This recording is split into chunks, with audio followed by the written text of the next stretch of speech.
Assalamualaikum warahmatullahi wabarakatuh. Perkenalkan, nama saya Indah Dwi Widyaningrum dengan NIM 2020333046.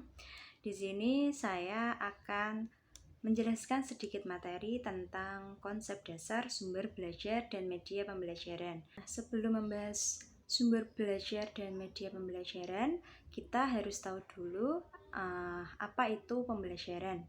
Nah, pembelajaran sendiri itu adalah proses interaksi peserta didik dengan pendidik dan sumber belajar pada suatu lingkungan belajar. Di sini ada 3 pihak yang harus kita pahami, yaitu yang pertama peserta didik, yang kedua pendidik, dan yang ketiga ada sumber belajar. Kenapa ada 3 pihak itu? Karena jika ada peserta didik dan pendidik, tetapi sumber belajarnya tidak ada, maka tidak akan terjadi suatu pembelajaran.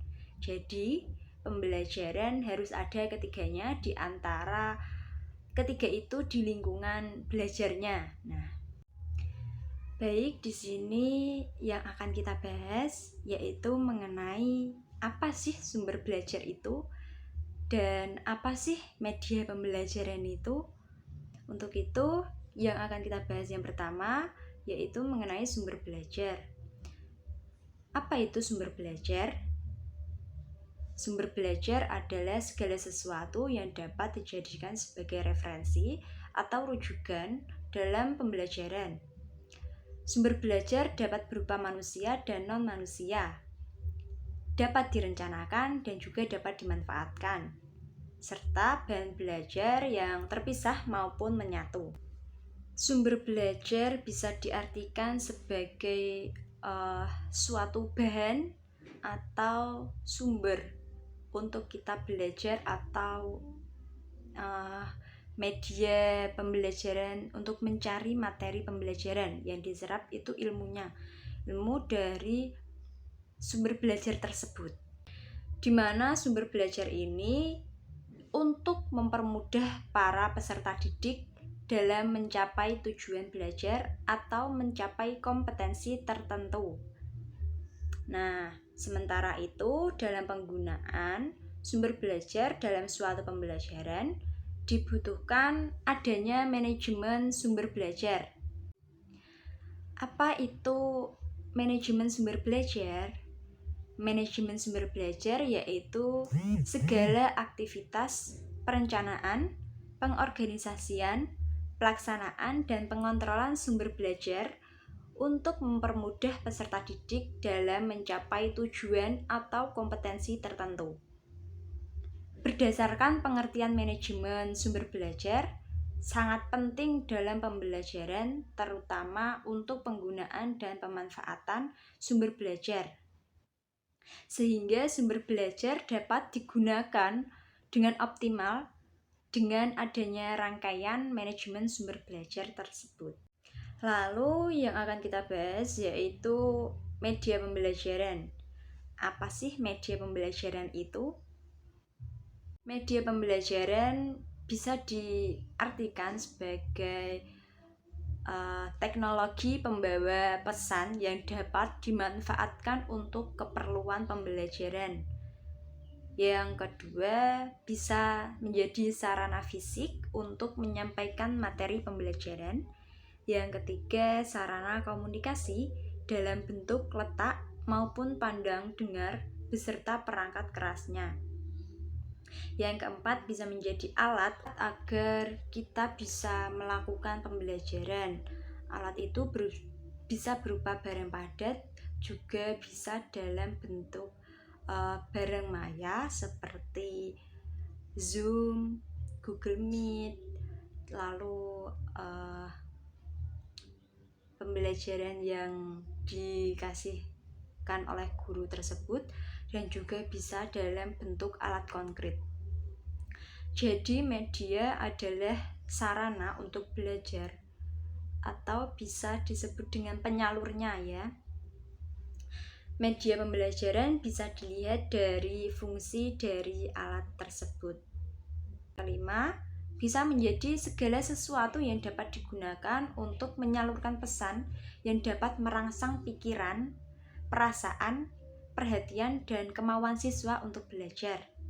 Dan yang keenam, bisa menjadi alat komunikasi yang digunakan dalam proses pembelajaran untuk membawa informasi berupa materi ajar dari guru kepada murid sehingga murid menjadi lebih tertarik untuk mengikuti kegiatan pembelajaran tersebut. Lantas, apa sih perbedaan sumber belajar dengan media pembelajaran itu? Sumber belajar dan media pembelajaran itu sangat berbeda sekali. Untuk sumber belajar sendiri adalah seluruh sumber yang bisa digunakan untuk mendapatkan materi atau data dalam rangka proses mencapai tujuan dalam pembelajaran tersebut. Sumber itu awalan atau bisa dikatakan materi atau ilmu yang akan kita sampaikan kepada peserta didik. Lalu untuk media pembelajaran sendiri itu bisa berupa fisik seperti alat peraga, buku, dan lainnya. Media pembelajaran juga bisa diartikan atau bisa berupa non-fisik seperti suara dan juga video.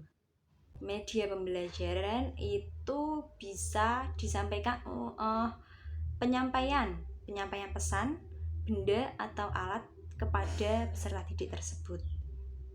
Seperti apa media pembelajaran yang baik itu? Yang baik untuk kita sampaikan kepada peserta didik. Nah, untuk yang media pembelajaran yang baik yaitu 10%-nya dari apa yang dibaca dan 20% dari apa yang didengar, 30% dari apa yang dilihat, 70% dari apa yang dikatakan, dan 90% dari apa yang dikatakan dan dilakukan. Hubungan media pembelajaran yang baik yaitu proses menangkap informasi yang baik. Proses menangkap informasi dengan baik itu sangat cepat, tetapi untuk kita tangkap di memori kita itu sangat berbeda-beda. Ada yang bisa langsung menangkap lewat membaca, mendengar, melihat, juga apa yang dikatakan oleh guru. Tetapi lebih banyak itu biasanya ya 90% dari apa yang dikatakan dan dilakukan untuk guru kepada siswanya. Lantas, mengapa harus ada media pembelajaran itu? Yang pertama, untuk menghindari verbalisme. Yang kedua, untuk mengatasi keterbatasan ruang, waktu, tenaga, dan juga daya indera. Yang ketiga, untuk meningkatkan minat belajar siswa. Yang keempat, untuk peserta didik dapat belajar mandiri sesuai bakat dan kemampuannya, atau bisa visual, auditori, kinestetik. Nah, yang terakhir, guru itu fasilitator, bukan satu-satunya sumber belajar. Itu tadi alasan mengapa harus adanya media pembelajaran untuk siswa. Sekian sedikit penjelasan materi dari saya. Apabila ada penyampaian atau kalimat yang salah, saya mohon maaf. Semoga penjelasan saya bermanfaat untuk adik-adik semua. Terima kasih. Assalamualaikum warahmatullahi wabarakatuh.